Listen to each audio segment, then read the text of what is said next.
Oke ya, Assalamualaikum warahmatullahi wabarakatuh. Apa kabar mahasiswa kami semua? Semoga dalam keadaan sehat dan selalu dalam lindungan Tuhan Yang Maha Esa. Di pertemuan ketiga ini kita akan membahas tentang himpunan pada Fazi. Jadi di mana pada minggu kemarin kalian sudah mencari jurnal tentang himpunan Fazi, domain Fazi serta semesta pembicaraan. Nah, pada pertemuan kali ini kita akan membahas lebih dalam lagi tentang pembahasan kita tadi, yaitu himpunan klasik atau kris atau yang mendasari dari himpunan Fazi ini. Lalu apa beda himpunan klasik dengan himpunan Fazi, lalu domain pada Fazi, lalu semesta pembicaraan dan fungsi keanggotaan, gitu ya. Nah, yang pertama adalah himpunan klasik atau kris. Inilah yang mendasari logika Fazi tadi. Pada dasarnya teori himpunan Fazi merupakan perluasan dari teori himpunan klasik. Pada teori himpunan klasik atau kris yang telah dikenal secara umum, himpunan kris membedakan anggotanya dengan nilai 0 atau 1, anggota, himpunan atau bukan. Jadi kalau dia nilainya 0 adalah bukan anggota, kalau nilainya 1 dia itu adalah anggota. Jadi suatu nilai yang menunjukkan seberapa besar tingkat keanggotaan suatu elemen atau X dalam suatu himpunan atau A sering dikenal dengan nama nilai keanggotaan atau derajat keanggotaan. Dinotasikan dengan mu A dalam kurung X ya. Pada himpunan klasik hanya ada dua nilai keanggotaan, yaitu mu A X adalah 1 untuk X menjadi anggota A, dan mu AX sama dengan 0 untuk X bukan anggota dari A. Jadi jika X adalah anggota dari A, maka nilainya itu 1 atau true, dan jika X bukan anggota dari B, maka nilainya itu 0 atau false ya. Seperti itu. Jadi di sini ya hanya ada dua di sini nilai tegas ya, nilai 1 dan 0. 1 untuk X adalah elemen dari A, atau 0 adalah untuk X bukan elemen dari A. Seperti itu. Hanya ada dua. Untuk lebih jelasnya bisa dilihat dari contoh di bawah ini. Diketahui himpunan A anggotanya itu ada 2, 4, 6, 8, 10, dan 12. Maka fungsi keanggotaan 4 pada himpunan A adalah 1, karena 4 adalah elemen dari A. Apakah benar 4 elemen dari A? Dari mana lihatnya? Dari himpunan ini. Ada benar, ada 4 di sini, maka nilainya adalah 1 karena 4 adalah elemen dari A. Seperti itu. Lalu fungsi keanggotaan 9 pada himpunan A adalah 0, karena 9 bukan elemen dari A ya. Kita lihat 9 ada atau tidak di himpunan A ini. Ternyata tidak ada ya. Tidak ada, maka 9 bukan elemen dari A atau bukan himpunan dari A. Maka itu nilai keanggotaannya adalah 0. Seperti itu. Nah, contoh lainnya adalah variabel umur. Dibagi menjadi 3 kategori himpunan, yaitu muda, yaitu berkisar umur kurang dari 35 tahun. Lalu parubaya itu di umur 35 tahun ya, atau kurang dari 55 tahun. Dari umur 35 tahun sampai 55 tahun itu parubaya. Lalu di atas 55 tahun dia tua ya. Jadi di atas 35 dia muda. Dari 35 sampai 55 dia itu parubaya. Di atas 55 itu dia dikategorikan tua. Nah, seperti ini matriksnya ya. Jadi 0 sampai 35 itu dia muda, 35 sampai 55 dia parubaya, lalu tua itu untuk yang 55 ke atas. Oke, jadi ini adalah variabelnya untuk kategori umur ya. Untuk variabel umur ya, maksud saya. Lalu dari sini diperolehlah informasi sebagai berikut ya. Apabila seseorang berusia 34 tahun, maka ia dikatakan muda, atau mu muda dengan nilai 34 adalah 1 atau true. Berarti nilai 34 itu adalah muda ya, karena 0 sampai 35 berarti ini 34 tahun adalah anggota dari muda seperti itu.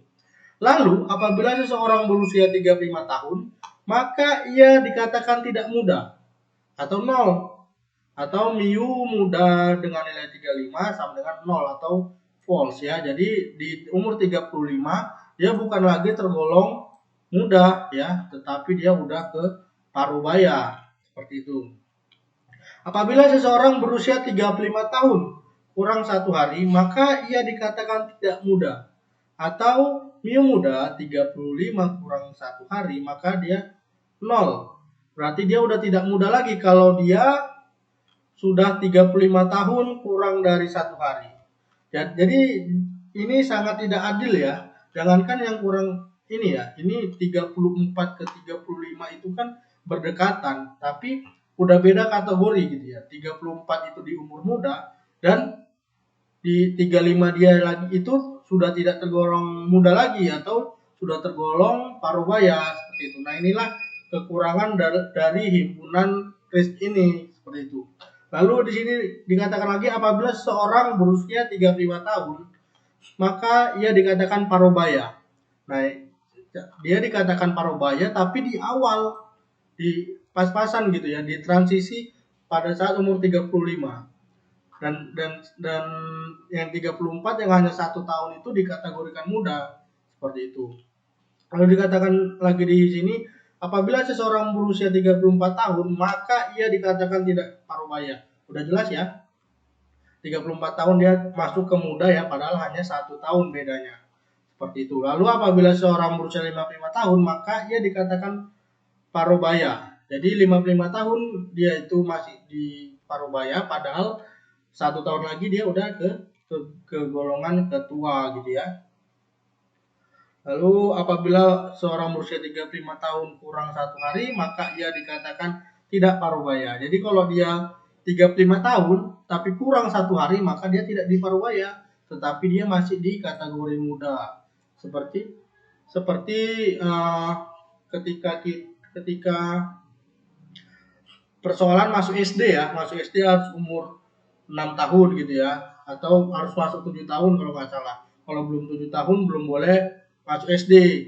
Bahkan ada yang ulang tahunnya itu di bulan Juli tapi pemasukan siswa itu di bulan Juni gitu ya. Jadi dia hanya kurang sebulan untuk mencapai umur 6 atau 7 tahun, dikarenakan kurang 1 bulan itu dia tidak bisa masuk SD. Seperti itulah kira-kira nilai himpunan KRIS ini kalau memakai himpunan KRIS. Nah, itu tadi untuk variabel umur ya untuk himpunan KRIS. Lalu variabel umur dibagi 3 kategori ya, tadi ya. Jika seorang berumur 26 tahun maka ia dikatakan muda, benar ya, dari kategori ini. Jika berumur 37 tahun maka dia dikatakan parubaya, karena dia parubaya itu dari 30 sampai 45. Lalu jika seorang berumur 30 tahun kurang 1 hari maka ia dikatakan muda. Padahal dia sudah 30 tahun, karena kurang dari 1 hari maka dia dikatakan muda. Berdasarkan kasus di atas dapat dikatakan bahwa pemakaian KRIS untuk menyatakan umur sangat tidak adil. Adanya perubahan kecil saja pada suatu nilai mengakibatkan perbedaan kategori yang cukup signifikan. Ya, kasus anak SD tadi yang seperti saya bilang, tapi saya nggak tahu sekarang gimana peraturannya ya. Nah, oleh karena itu digunakanlah himpunan Fuzzy untuk mengantisipasi hal tersebut. Nah, itu tadi untuk himpunan KRIS ya. Nah, sekarang kita bahas himpunan Fuzzy. Apa sih bedanya dengan himpunan KRIS ini? Himpunan Fuzzy merupakan perluasan dari teori himpunan klasik. Menurut Prof. Lotfi Azadeh yang menemukan Fuzzy ya, memperluas konsep himpunan klasik menjadi himpunan Fuzzy atau kabur. Kenapa dikatakan kabur ya? Karena dia kesamarannya nanti akan kita bahas untuk menggambarkan kekaburan yang terjadi di dunia nyata yang disebabkan oleh beberapa sebab, diantaranya kesamaran atau ambigu ya, yang terjadi karena suatu keadaan punya nilai daripada satu arti. Misalnya tadi ya, yang 35 tahun kurang dari 1 hari, dia itu tidak dikatakan sebagai parubaya, tapi dia masih dikatakan muda, padahal hanya 1 hari, seperti itu. Nah, kalau di himpunan Pazi, dia kenapa dibilang ambigu? Karena dia bisa mempunyai dua dua variabel, dua himpunan ya. Dia bisa terletak pada himpunan parubaya, dia juga bisa terletak pada himpunan muda. Seperti apa itu Pak? Ya nanti kita uh, jelaskan lebih lanjut dengan grafik seperti di atas ya. Lalu yang kedua itu ada random, yaitu ketidakpastian mengenai sesuatu keadaan karena belum atau baru akan terjadi. Lalu kurangnya informasi atau incompleteness, yang ketidakjelasan karena kurangnya data atau informasi mengenai suatu kejadian. Lalu ketidaktepatan atau imprecision yang disebabkan oleh keterbatasan alat atau metode untuk mengumpulkan data informasi. Teori himpunan Pazi diperkenalkan oleh Prof. Lofty Azadeh pada tahun 1965, memberikan definisi tentang himpunan Pazi sebagai berikut. Jika X adalah koleksi dari objek-objek yang dinotasikan secara generik oleh X, maka suatu himpunan Pazi A dalam X adalah suatu himpunan pasangan urutan dari, nah ini adalah simbol matematikanya ya, dengan mu X adalah derajat keanggotaan X yang memetakan X ke ruang anggota M yang terletak pada rentang 0 hingga 1. Nah, jadi di himpunan Pazi ini tidak hanya 0 dan 1, tapi rentang 0 dan 1 bisa. 0,1 sampai 0,99 sampai 1. Ya. Logika Pazi lahir berdasarkan fenomena alam yang serba tidak tepat dan samar. Seperti tadi ya, yang umur 35 tahun atau nilai ya, kalau nilai itu di atas 80 dia A, 79 itu dia di B gitu. Nah, seperti itulah. Itu kan ambigu sebenarnya, samar, atau banyak yang bilang tidak adil gitu ya. Karena hanya 1 poin aja udah berbeda kasta gitu ya. Zadeh menemukan bahwa true atau false dalam logika Boolean tidak dapat mempresentasikan pernyataan yang tidak pasti yang berada di antara pernyataan true atau false tadi, seperti yang sering terjadi dalam dunia nyata. Untuk mempresentasikan nilai ketidakpastian antara true dan false tersebut, Prof. Lotfi mengembangkan suatu teori berdasarkan konvensional set yang disebutnya fuzzy set atau himpunan fuzzy. Sebagai ganti pernyataan dengan nilai seluruhnya true atau semuanya false. Logika Fuzzy memberikan nilai yang spesifik pada nilai diantaranya pernyataan true atau false dengan menentukan keanggotaan atau membership function bagi tiap nilai input dari proses Fuzzy atau Chris input dan derajat keanggotaannya atau degree of membership, yaitu menyatakan derajat dari input sesuai membership function antara 0 sampai 1. Bukan 0 dan 1 ya, 0 sampai 1. Sehingga memungkinkan bagi suatu persamaan memiliki nilai true dan false secara bersamaan. Bisa aja dia true, bisa aja dia false gitu ya. Tapi ada nilainya. Di true dia nilainya berapa, di false dia nilainya berapa. Seperti itu. Nah, untuk lebih jelasnya mengenai himpunan Fuzzy dapat dilihat pada contoh persoalan di bawah ini. Nah, ini adalah derajat keanggotaan ya. Seperti tadi untuk umur. Muda itu dari 25. Ini adalah kurva untuk muda ya, 25 sampai 45 itu dikatakan masih tergolong bisa dikatakan muda. Lalu untuk parubaya itu di umur 35 sampai 55 itu masih bisa dikatakan parubaya, tetapi walaupun kurvanya turun naik ya, nanti akan kita bahas. Lalu variabel tua itu di rentang 45 tahun sampai ke 65.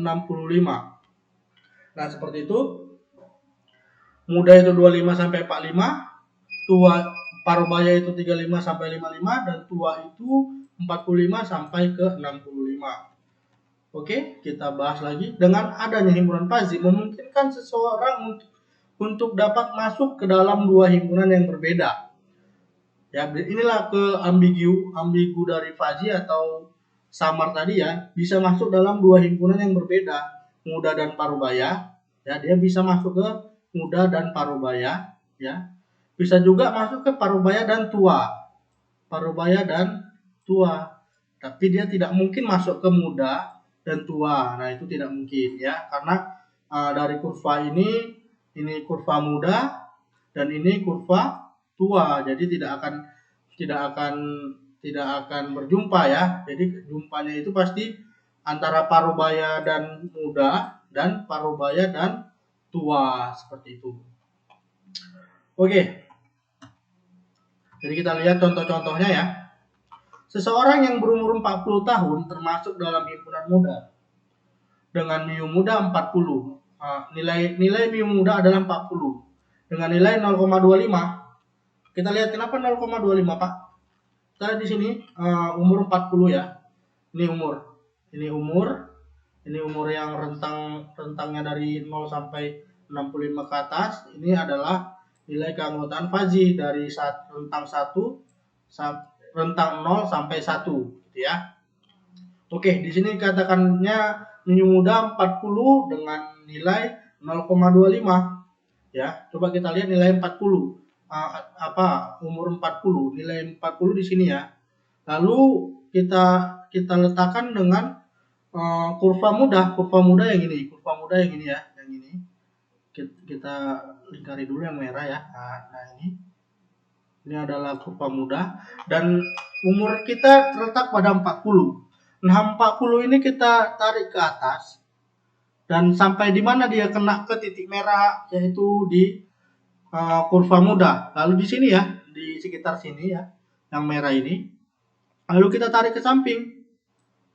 Kira-kira berapa ketinggiannya gitu ya? Oh, ternyata di 0,25.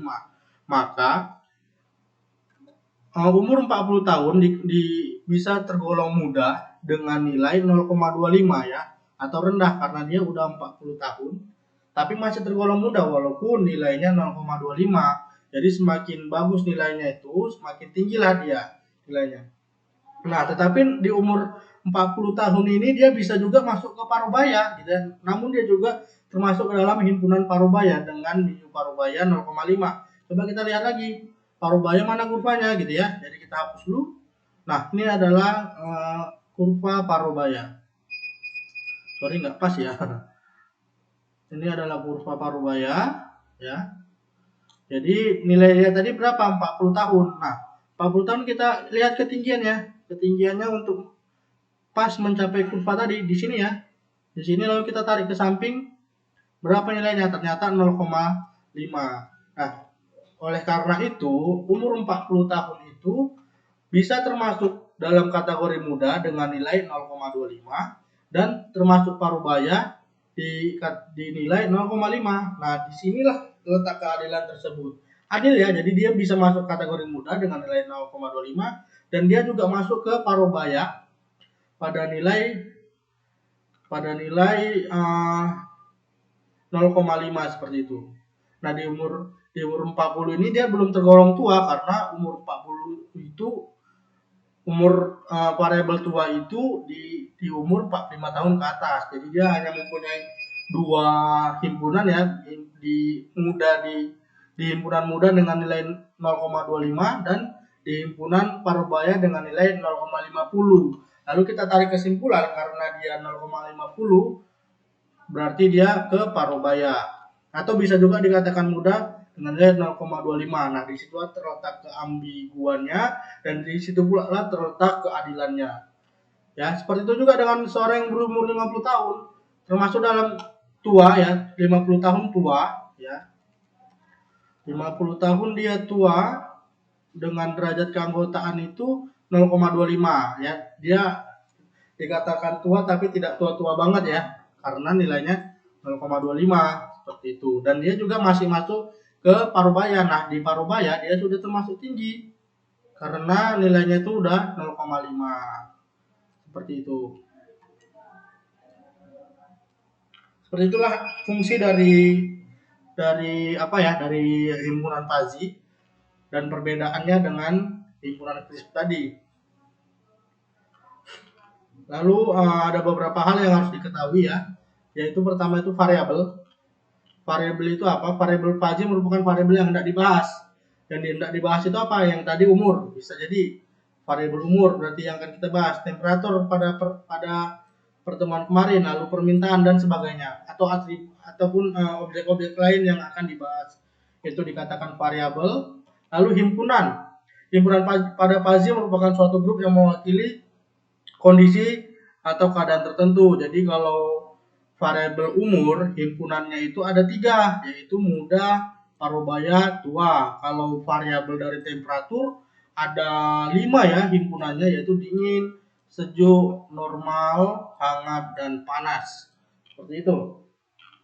Lalu himpunan fuzzy memiliki 2 atribut, yaitu linguistik dan numeris. Linguistik itu adalah nilai bahasa, dingin, sejuk, dan normal, sampai ke hangat, yaitu ada juga untuk nilai numerisnya ya. Kalau dingin itu 15 mungkin ya, sejuk itu 20, 25 itu normal, sampai panas atau hangat di nilai 40 ke atas. Nah, domain pada fuzzy, domain itu adalah nilainya ya, ataupun nilai yang diperbolehkan oleh semesta pembicaraan. Jadi kalau berbicara domain itu lihat angkanya. Jadi kalau dia kurang itu di 0 sampai 3, berarti ini adalah sebuah domain. Lalu cukup 25 sampai 35, berarti ini juga adalah domain. Baik itu 3 sampai 4 ya. 3 sampai 4 berarti ini juga ada domain. Nah, yang dikatakan domain adalah keseluruhan ini, nilai yang diperbolehkan. Lalu semesta pembicaraan adalah keseluruhan ya, keseluruhan dari pembicaraan fuzzy ya, mulai dari nilai linguistik, nilai domain tadi ya, atau nilai numeris, dan kurva-kurvanya. Nah, keseluruhan inilah yang dikatakan semesta pembicaraan. Oke, mungkin sampai di situ ya pertemuan pada hari ini. Jadi tugas dari kalian adalah mempelajari tentang fungsi keanggotaan ini ya. Yang sering digunakan adalah fungsi representasi linier, lalu kurva segitiga, lalu representasi kurva trapesium, dan kurva bahu, dan kurva S. Nah, jadi kalian pelajari dulu, maka di pertemuan berikutnya akan ada post test untuk materi ini atau pembahasan ini, yaitu tentang fungsi keanggotaan. Oke, mungkin itu saja ya untuk materi pada hari ini tentang himpunan fuzzy. Jika ada yang ditanyakan, silakan tanyakan di kolom komentar atau di Google Classroom kita. Ya, saya akhiri dengan wabillahi taufiq wal hidayah. Assalamualaikum warahmatullahi wabarakatuh.